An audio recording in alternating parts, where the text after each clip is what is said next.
Desde ontem nós estamos chocados, o Brasil inteiro está chorando e eu tenho certeza que isso está repercutindo no mundo inteiro, que é aquele fato que aconteceu lá na cidade de Suzano, em que aquelas duas pessoas entraram, atiraram, mataram e feriram várias pessoas, né? Estou lembrando aqui, né, Luciano, daquela tragédia do Colégio Goiás que nós tivemos aqui recentemente, aqui em Goiânia também, em que estudantes foram mortos. O estudante chegou lá armado, começou a atirar. A gente quer discutir aqui no Jornal do Meio Dia, você está mandando participação, inclusive a gente fez a seguinte pergunta, não é?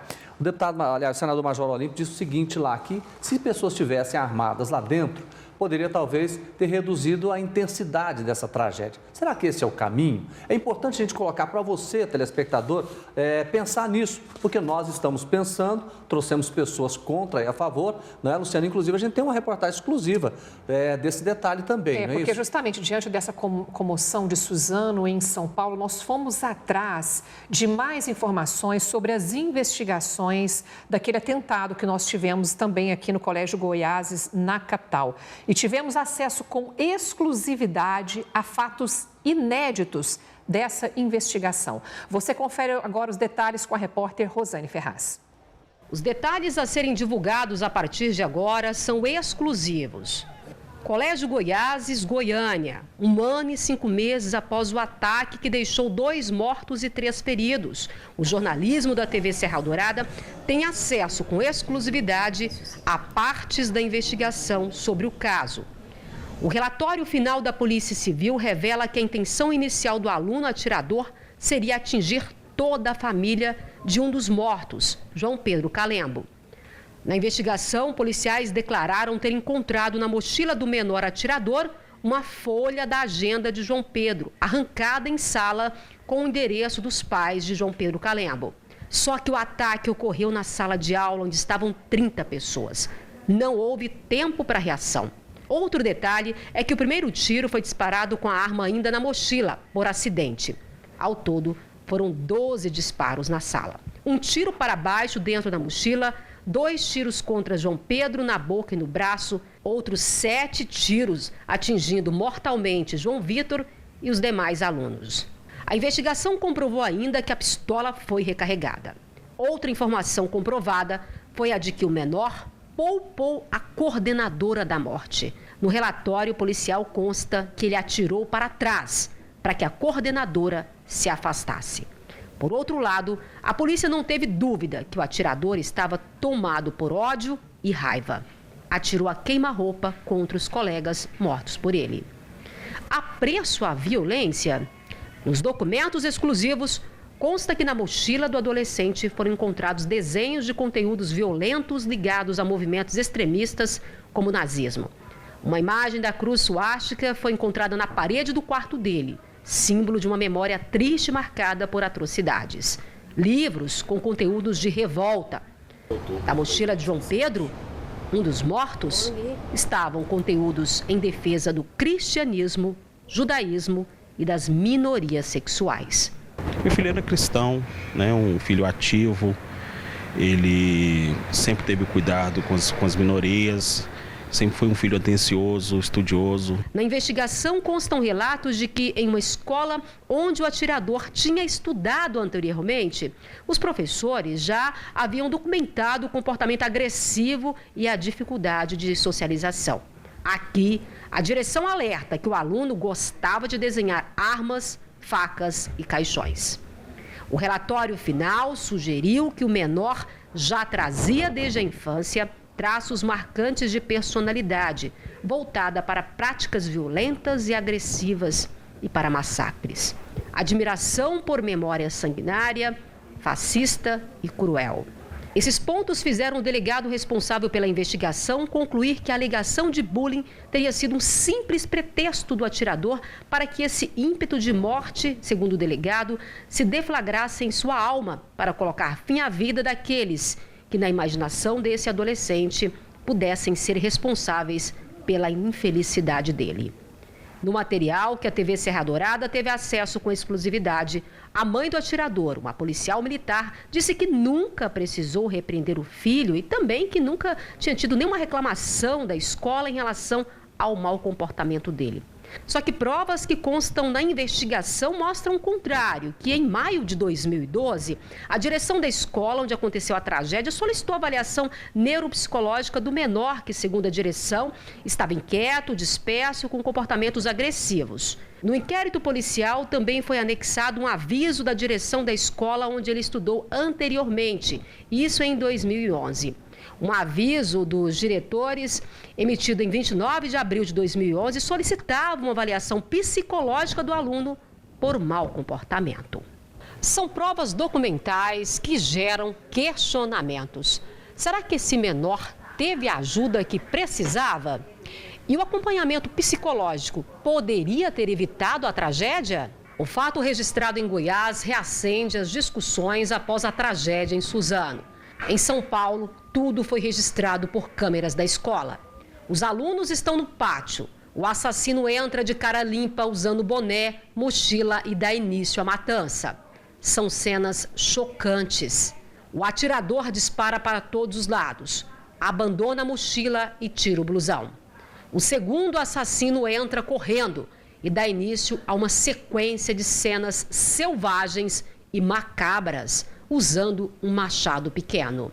A gravação também mostra o desespero dos estudantes, o rastro de sangue pelos corredores da escola, uma tragédia que deixou 10 mortos. A investigação mostra que a ação em São Paulo foi planejada. Uma tragédia que aqui em Goiás fez pais de alunos vítimas do ataque no Colégio Goiáses reviver o sofrimento. A gente reviveu, tudo que nós passamos no dia 20 de outubro e isso é muito ruim. O que a gente queria é que outras famílias não passassem por aquilo que a gente passou. Para o pai de João Pedro, a morte do filho e do outro aluno poderiam ter sido evitadas. Eu acho que poderia ter sido evitado. De que forma? Da forma que você hoje, um olhar mais atento aos filhos, Se você tiver um olhar, um cuidado maior com os filhos, você consegue detectar os problemas em casa. Olha, vamos aprofundar mais esse assunto que realmente está mexendo com o Brasil inteiro. Por isso, nós estamos recebendo aqui para debater, primeiro, essa questão do armamento. Nós estamos recebendo aqui o advogado Roberto Serra, que apresenta a Comissão de Direitos Humanos da OAB. Boa tarde, senhor. Boa tarde, satisfação. Também. E o deputado estadual Major Araújo. Boa tarde, deputado. Boa tarde.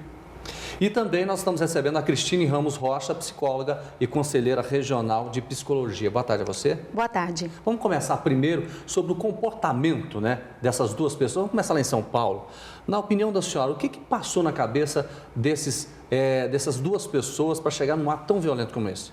Ao assistir às cenas de violência proferidas pelos dois assassinos dentro da escola, a gente vê ódio, bastante violência, e o que é interessante é que ele não escolheu vítimas, Ele chegou e saiu proferindo tiros e alguns outros golpes lá, não escolhendo quem ele ia vitimar. O que eu falo que é interessante nesse sentido... Seria uma raiva contra a escola?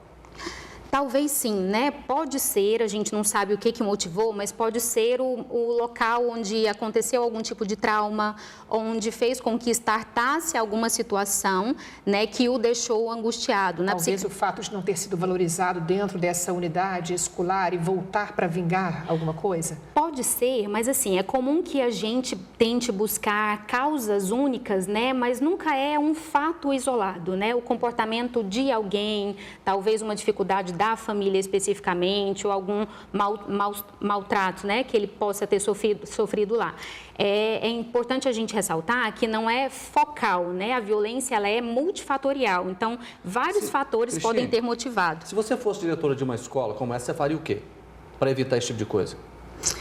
Como diretora da escola, investi em ações preventivas com os alunos, familiares e até ex-alunos, Porque, no caso, um dos assassinos, acho que era ex-aluno da escola. Então, investi em ações preventivas que envolvessem a comunidade e os familiares dos alunos também. E nós estamos envolvendo os nossos telespectadores com relação a um assunto muito delicado sobre o desarmamento.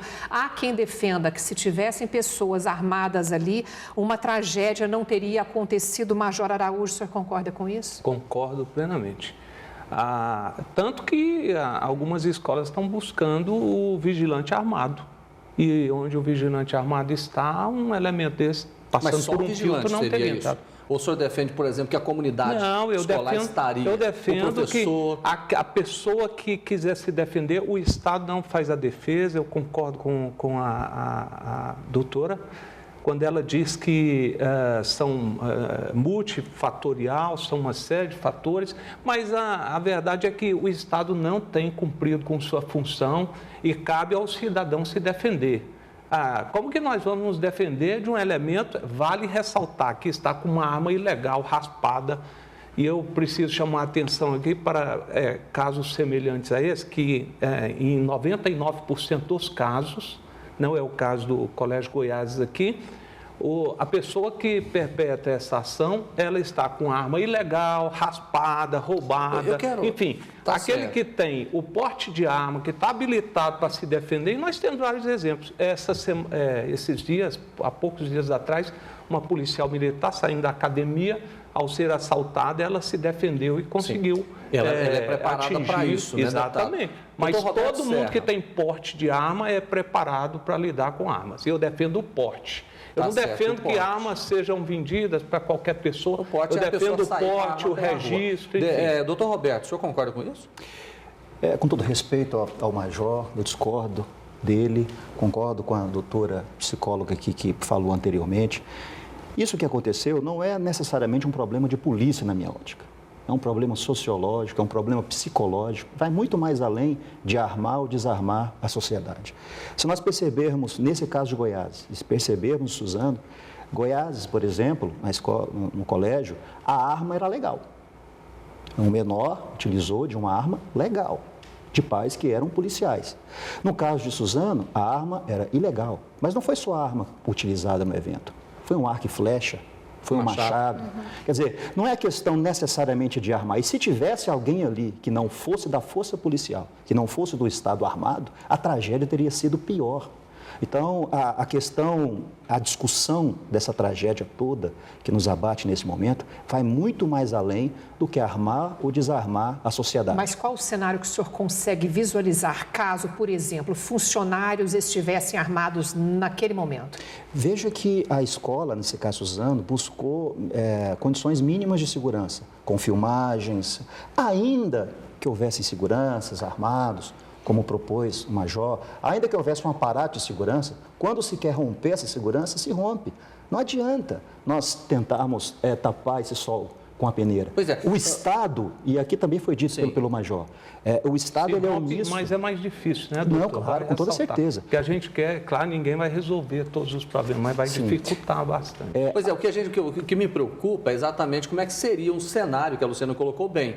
Você ter pessoas lá dentro armadas, né, que não são treinadas para isso, né, porque é uma comunidade escolar. Nós estamos falando de porte de arma. Mas o porte de arma para tirar o seria porte, ela tem o treinamento, o exame psicológico, uma série de critérios. Eu não defendo a arma para a pessoa que não seja treinada. Sim, deputado, mas ela não tem o treinamento de um policial. Ela não vai atirar, ela tem o porte. Né? É isso que eu queria saber, por exemplo, numa comunidade daquela com tanta gente, pessoas armadas que chegaram para matar e pessoas armadas que não foram treinadas. E aí? Aí realmente está todo mundo ilegal. Mas não foi isso que o Major Olímpio defendeu? Não, ele defendeu que... Ele até falou que o Major Olímpio, tal qual a mim, ele defende a flexibilização do porte. Eu defendo bem, se olhar o contexto em que ele está defendendo, não sei que colocação que ele fez, eu não vi, mas o que ele defende é a flexibilização do porte, que está tramitando no Congresso Nacional, é até meio contraditório, que a OAB está aqui bem representada pelo doutor Roberto, mas vir aqui porque eles estão buscando, por exemplo, agora nesse momento, o porte de arma para os advogados. Olha, por que então que o advogado quer andar armado e quer ter o direito à legítima defesa e ele não tem direito ao porte? Por que, doutor Roberto? É meio contraditório. Nós tentamos curtir. Exatamente. Não é bem o meu posicionamento, o posicionamento da OAB. A questão é que o porte de arma, ele é admitido para membro do Ministério Público, para juízes, para promotores, e o advogado que lida diretamente com a pessoa acusada de crime, ele não tem esse porte. É uma questão simplesmente de paridade. Não entra necessariamente na discussão travada aqui. É uma outra história. E não há contradição. O caso aqui vai muito além a esse debate. Sem dúvida. Eu gostaria de colocar a Cristine nessa discussão. Qual é a sua opinião? opinião sobre o desarmamento? A minha questão é quantas armas nós teremos que ter para evitar que tragédias como essa aconteçam, e em quantos locais as pessoas vão ter que viver armadas, né, para prevenir esse tipo de situação.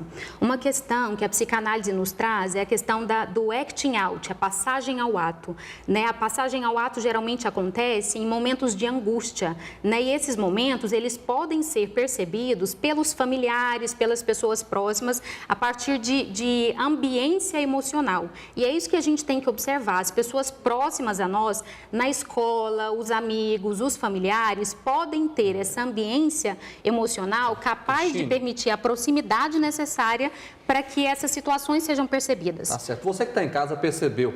É preciso discutir com muita profundidade tudo isso que está sendo proposto. Nós trouxemos aqui opiniões diferentes, né? Portanto, a sociedade tem que discutir. Realmente é um tema muito polêmico, muito abrangente e a gente percebe, né? Cada vez mais a gente precisa tomar uma decisão. O Brasil precisa saber o que fazer. Sem dúvida alguma. Major Araújo, Roberto Serra, presidente da Comissão de Direitos Humanos da OAB, e Cristine Ramos Rocha, psicóloga. Uma boa tarde aos senhores. Muito obrigada. Obrigada.